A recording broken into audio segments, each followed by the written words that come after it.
여러분 안녕하십니까? 힐로티비 뉴스 나라입니다.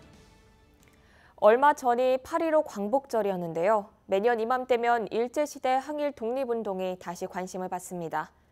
그런데 혹시 독립운동가 이름 몇 분이나 알고 계십니까? 대중들에게 잘 알려진 소수의 독립투사 외에도 수많은 사람들이 독립을 위해 목숨을 바쳤는데요. 우리는 이분들의 업적을 어떻게 기리고 있을까요? 이지은 기자입니다. 네모 반듯한 터에 자리 잡은 사당이 당당한 위용을 자랑합니다. 청산리 전투의 영웅, 백야 김좌진 장군이 태어나고 성장한 곳입니다. 충남 홍성군은 지난 1991년 터만 남아있던 김 장군의 생가를 복원하고 기념관을 건립했습니다. 제 나라의 오직 독립을 위해서만 끝까지 일생을 바치신 분이 김좌진 장군이라고 보시면 됩니다. 하지만 이 전투에서 기억해야 할 인물은 또 있습니다. 노은 김규식 선생. 김규식 선생은 청산리 전투에서 보병 대대장으로 참전해 독립군의 승리에 기여했고 후에는 독립군 총사령관에 임명됐습니다. 독립기념관 홈페이지에 있는 선생의 사적 정보를 따라 생가를 찾아가 봤습니다. 생가터 주소지를 따라 도착한 곳은 자풀만 무성한 작은 동산입니다. 건물이 있었던 흔적도 보이지 않습니다. 이쪽이 안채고 저기가 바깥채고 그렇게 있었다고 그래요. 하지만 이를 알리는 표지석 하나 없습니다. 제가 이제 김규식 선생님이라고. 네, 전혀. 집터 바로 옆엔 현재 이렇게 길이 나 있습니다. 집터를 보면 땅 곳곳이 파헤쳐진 흔적이 있는데요. 조만간 이곳엔 신축 건물이 들어설 예정입니다. 여기 김규식 선생 무슨 생가터였다 이렇게 할 수가 있는데 남한테로 넘어갔으니까 그걸 못하더라. 남의 땅이 있기 때문에. 영웅으로 남은 사람과 잊혀져 가고 있는 사람. 무엇이 이 둘의 차이를 만들어낸 걸까? 김구 선생과 함께 상해 임시정부 수립의 주역이었던 조수왕 선생. 우리나라 최초의 독립선언서인 대한독립선언서 초고를 작성하는 등 임시정부 헌법에 초석을 다졌다는 평가를 받고 있습니다. 조 선생에게 조국 광복은 자신의 생명과도 바꿀 만한 것이었습니다. 우리 조국을 광복하오리다. 만일 그렇지 못하게 되면 나의 몸을 불에 태워 드디어 주시오. 대한독립 만세, 임시정부 만세. 우리 정부는 그를 어떻게 예우하고 있을까? 경기 북부의 시골 마을. 작은 주택들 사이로 복숭아밭이 있습니다. 조수환 선생의 본가가 있었던 곳입니다. 이제 일가들이 나머지 형제들이 여기서 다 태어나신 곳이죠. 아, 여기서요? 다른 그러니까 독립운동 다른 그 형제들이 다 여기서 태어나신 거죠. 가옥은 모두 사라졌고 밭으로만 이용되고 있습니다. 조 선생의 흔적은 주민들의 기억 속에만 흐릿하게 남아 있습니다. 조성 선생이 어떤 분이신지 아세요? 대충 뭐 독립운동 하신 분만 좀 알고 있죠. 한때 이곳에 본가 복원이 추진되기도 했지만 주민 반대로 무산됐습니다. 반대하지요. 뭐 여기 땅 역할 못하니까. 현재 현충 시설로 지정된 독립운동가 생가는 전국에 총 44곳. 이 중에서 복원된 곳은 26곳으로 대부분 이름이 알려진 독립운동가들의 것입니다. 독립운동하는 높고 낮음은 없다고 생각을 해요. 유명하신 분들은 그 선양 사업에 대한 거라든지 국가라든지 기타 지방자치에서 많이 활성화시키고 알리고 또 영웅시를 많이 했잖아요. 그러다 보니까 나머지 분들은 상대적으로 박탈당하지 않았나. 독립운동가 생가의 관리권은 생가별로 개인이나 지자체, 기념사업회 등 모두 제각각으로 나뉘어져 있습니다. 따라서 정부가 나서 모든 독립운동가 생가를 복원할 수 없다는 게 국가보훈처의 설명입니다. 소유주의 동의가 있어야 이제 하는 거고 필요하다고 판단이 되면은 저희 소유주께 이런 사항 안내해드리고 지원 신청을 하시라고 이렇게 계속 안내를 해드리고 있습니다. 다만 국가보훈처는 생가를 포함한 독립운동 시설에 대한 관리 강화를 위해 현충시설법 제정을 추진하고 있다고 밝혔습니다. 독립운동가들의 생가는 단순히 그들이 나고 자란 곳이 아닙니다. 자유와 독립을 향한 정신이 싹튼 곳이라는 점에서 의미가 적지 않은데요. 공이 크든 작든 유명이든 무명이든 그들의 생가는 우리의 귀중한 유산이 아닐 수 없습니다. 힐로티비 뉴스 이지훈입니다. 많은 의정부 시민들이 이용하는 시설 중 하나가 바로 의정부 실내체육관일 겁니다. 각종 경기와 크고 작은 행사들이 열리는데요. 그런데 이 체육관을 이용하기 불편하다는 민원이 계속되고 있습니다. 어떤 이유인지 김초롱 기자가 취재했습니다. 의정부시 녹양동에 위치한 의정부 실내체육관입니다. 각종 경기나 행사 등으로 지난해에만 200회 가까이 대관됐습니다. 이틀에 한 번꼴로 사용되는데 이용자들 민원이 꾸준합니다. 체육관을 지은 지 20년이 넘다 보니 시설이 낡았기 때문입니다. 의정부시가 전등과 냉난방 설비 등 일부 시설을 교체했지만 올해 시청 게시판에 올라온 민원만 10건이 넘습니다. 게다가 올해 초 배구 경기 연습 중 경기장 바닥에 금이 가는 사고가 발생하면서 안전 우려까지 번졌습니다. 시 관계자는 체중 100kg이 넘는 선수가 반복적으로 강하게 바닥을 내리쳤기 때문이라고 설명했습니다. 하지만 우려할 만한 수준은 아니라고 답했습니다. 시설 노후화라고 뭐 어떻게 한편으로 보면 뭐 그렇게 되겠죠. 뭐 그거 진짜 오래됐으니. 근데 그거 갖고 특히 뭐 문제가 돼서 뭐 게임을 못 하고 뭐 이 정도는 아니에요. 무엇보다 시민들에게 가장 직접적으로 와닿는 것은 관중석입니다. 구식 플라스틱 의자는 딱딱하고 등받이가 낮다 보니 장시간 경기를 관람할 경우 불편이 큰 겁니다. 의자 크기가 작아 조금만 움직여도 옆 좌석에 팔이 닿습니다. 최근 새로 설치한 일부 좌석을 제외하고 4,000석이 넘는 의자가 해당됩니다. 서울에 있는 잠실 실내체육관의 경우 좌석 전체를 신식으로 교체했습니다. 이용 편의를 고려해 좀 더 크고 푹신한 의자로 바꾼 겁니다. 의정부시는 의자 교체에 드는 비용 3억 원을 내년 예산에 반영할 계획입니다. 시민들의 불편이 계속되지만 우선순위에 따라 예산이 편성되다 보니 체육관 좌석 교체 예산이 통과될 수 있을지는 미지수입니다. 헬로티비 뉴스 김초롱입니다. 포천 주민들에게 좋은 소식이 있습니다. 바로 작은 영화관이 들어선다는 건데요. 이제는 개봉작을 보기 위해 다른 지역으로 가지 않으셔도 될 것 같습니다. 김소영 기자입니다.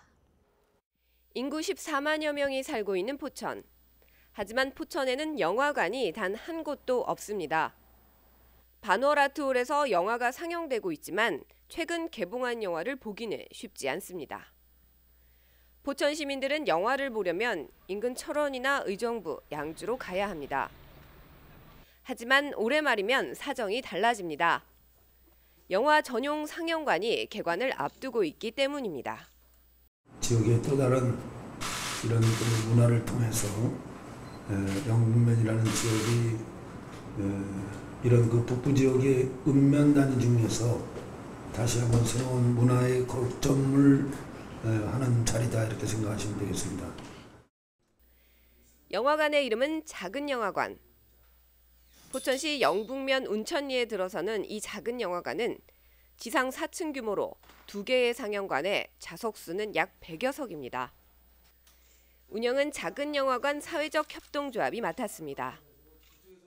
시민들께서 원하시는 아주 좋은 영화를 잘 상영해서 포천 지역의 문화 발전을 위해서 기여하도록 그렇게 노력하도록 하겠습니다.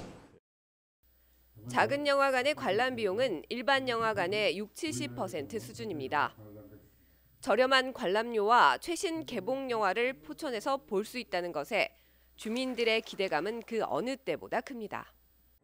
오랫동안 주민들이 이렇게 불편을 겪은 만큼 잘했으면 좋겠고, 또한 그 지위가 그 영화관으로 말미암아 그 상권이 좀 활성화될 수 있도록 좀 힘 좀 써주셨으면 좋겠습니다. 올 연말 개관을 앞둔 작은 영화관. 그동안 접하기 힘들었던 영화 관람을 지역에서 할 수 있게 된 것은 물론 인근 지역의 상권 활성화에도 도움을 줄 것으로 기대하고 있습니다. 헬로티비 뉴스 김소영입니다. 정부가 올해 초 발표한 의정부 고산동 법무타운 조성 사업이 최종 확정됐습니다. 앞으로 10년 후쯤인 2028년 고산동 일대는 지금과는 180도 다른 모습으로 변화될 것으로 보입니다. 이지훈 기자입니다. 의정부 교도소 앞 농지입니다. 과거 재소자들의 노역장으로 활용되던 곳입니다. 이곳이 경기 북부 유일의 법무타운으로 탈바꿈합니다. 기획재정부는 최근 이 같은 개발안을 확정해 발표했습니다. 국유지 개발 제2호 사업입니다. 법무타운엔 의정부 지방검찰청과 지방법원이 신축됩니다. 국유지 일부를 저희가 아까 방금 분양한다고 말씀드렸지 않습니까? 예. 그런 분양 대금으로 그 건축비 조달을 하게 됩니다. 총 41만여 제곱미터 면적의 개발 부지엔 4,600가구의 공동주택도 들어섭니다. 특히 전체 공급 물량 중 절반 이상은 청년과 신혼부부를 위한 임대주택 등으로 공급될 예정입니다. 이 밖에 청년 벤처기업이 활용할 수 있는 스마트 공장 건립도 부지 개발 계획에 포함됐습니다. 이런 개발에 따른 투자금은 총 1조 4천억 원이 될 것으로 추산됩니다. 기재부는 조만간 사업 시행자 선정과 인허가 절차에 착수합니다. 4년 뒤에 첫 삽을 떠 2028년엔 개발을 완료한다는 계획입니다. 기재부는 3조 6천억 원의 생산 유발 효과와 2만여 명의 고용 유발 효과가 날 것으로 기대하고 있습니다. 헬로티비 뉴스 이지훈입니다.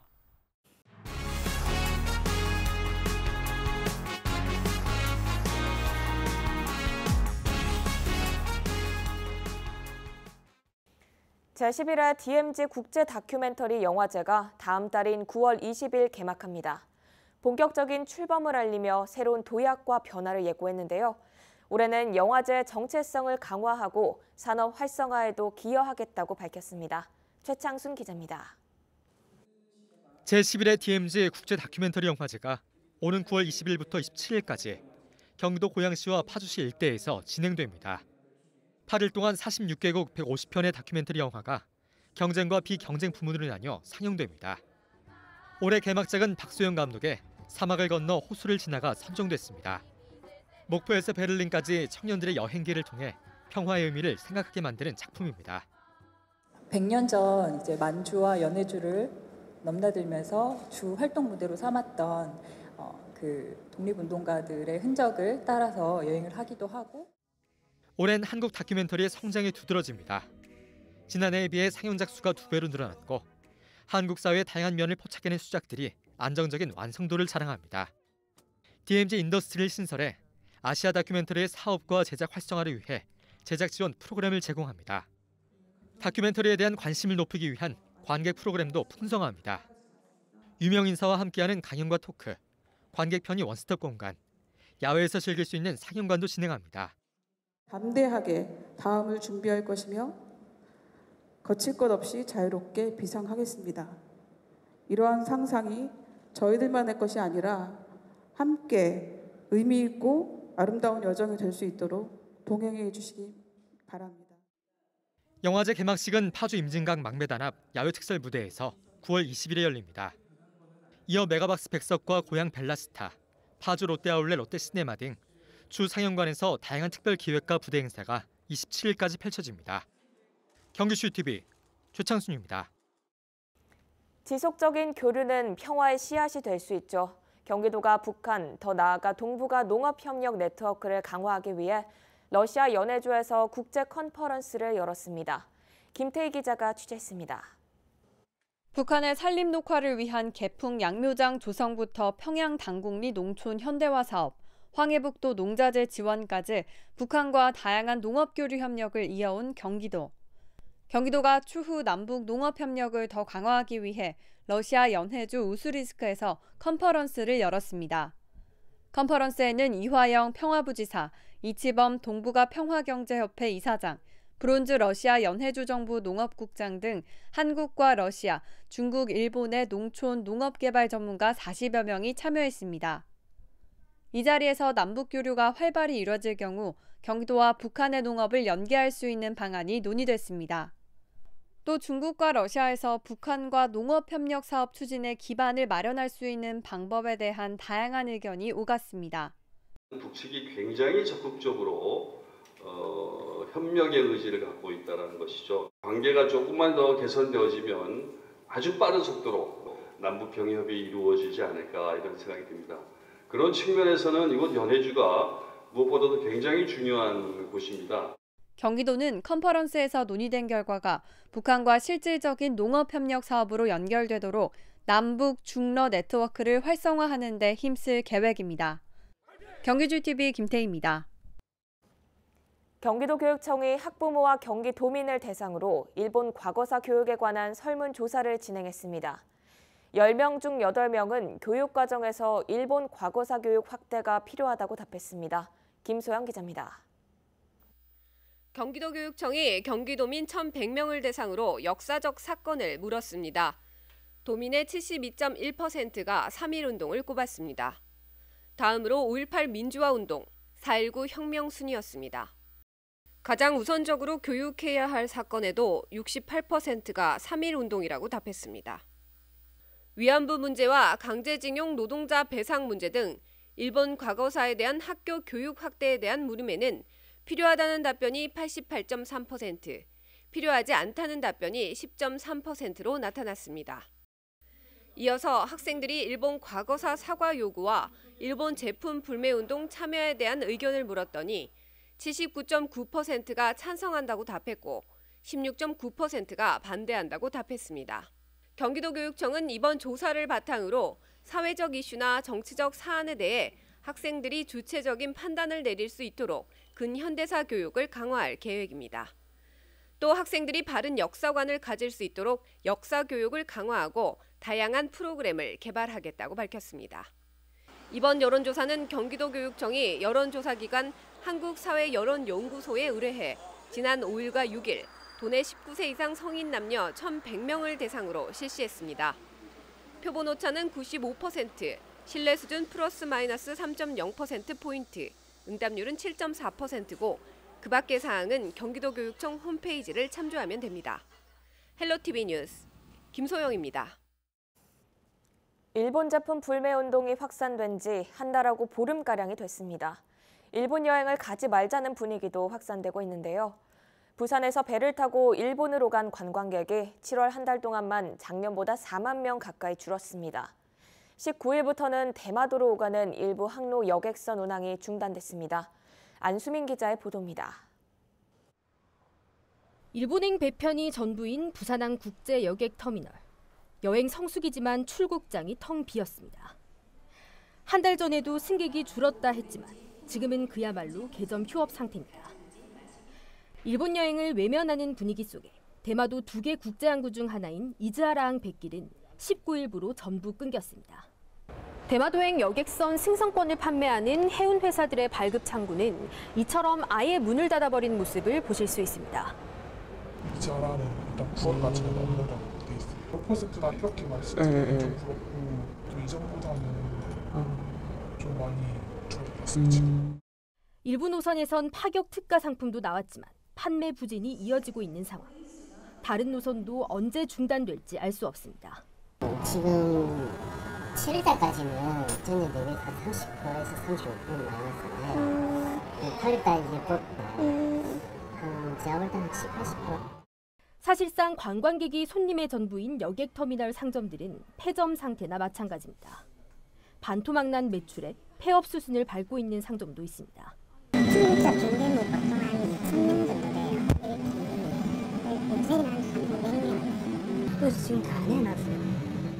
8월 1일 날 해가지고 9월 30일 날 이제 끝나는 걸로 그렇게 정리가 됐어요.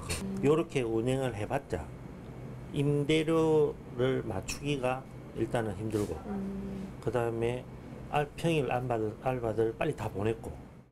일본 여행 보이콧 움직임이 시작된 지난 7월 부산항 국제여객터미널을 이용해 일본을 오간 승객은 7만 1천여 명으로 집계돼 지난해보다 3만 8천여 명 줄었습니다. 8월에는 감소세가 더 큰 폭으로 나타날 것이란 전망도 나옵니다. 헬로티비 뉴스 안수민입니다.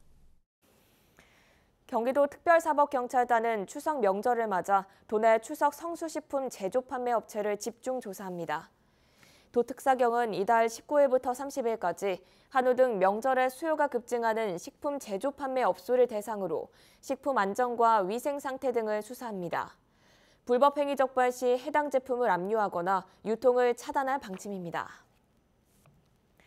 양주시가 대기 환경 개선을 위해 19일부터 노후 경유차 조기 폐차를 지원합니다.